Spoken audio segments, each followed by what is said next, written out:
ఏనుగు చర్మం పులి చర్మం, కాకపోతే నువ్వు కట్టుకునేందుకు ఏం లేదు ఇక్కడ అందుకే. అంటే ఆయన అన్నట్ట పులితోలు ఏనుగుతోలు రెండు దాచిపెట్టాయి, నేను ఏం కట్టుకుంటానో నీకు చూపిస్తాను అన్నట్టు.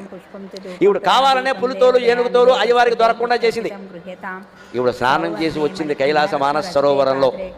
ఆ తువ్వాలు ఉంటుంది కదండి, అమ్మవారు తుడుచుకున్న తువ్వాలు, అది ఆరేసింది అక్కడ. ఆయన వెంటనే దాన్ని ధరించాట వస్త్రంగా. అమ్మవారు స్నానం చేసి తుడుచుకున్న తువ్వాలని శివుడు ధరించాడు. అదేమిటి అంటే ఇది అచ్చం పులితోలు ఏనుగుతోలు రెండు కలిపినట్టుగా ఉంది అన్నట్టు. ఎందుకని? అమ్మవారు ఒంటి నిండా పసుపు రాసుకుంది కాబట్టి ఆ తువ్వాలకి పసుపు చారలంటే. అమ్మవారు కస్తూరి తిలకం దిద్దుకుంది కాబట్టి కాటుక పెట్టుకుంది కాబట్టి నల్లటి చారలు కూడా అంటే. నల్ల చారలు పసుపు చారలు ఉంటే పులితోలే కదా. అదండి శివుడి చమత్కారం, అదండి శివుడి చమత్కారం. అమ్మవారు పరమానంద పడిపోయింది. పోయింది ఇల్లు బంగారంగా, దేవాది దేవుడివి మహానుభావుడివి, నేను తుడుచుకున్న తువ్వాలు నువ్వు కట్టుకోవడం ఏమిటాయి అంటే ఒక్కటే మాట, ఐ లవ్ యూ అన్నట్టు, అంతే, ఇంకేం లేదు. అదే నేను నిన్ను ప్రేమిస్తున్నాను.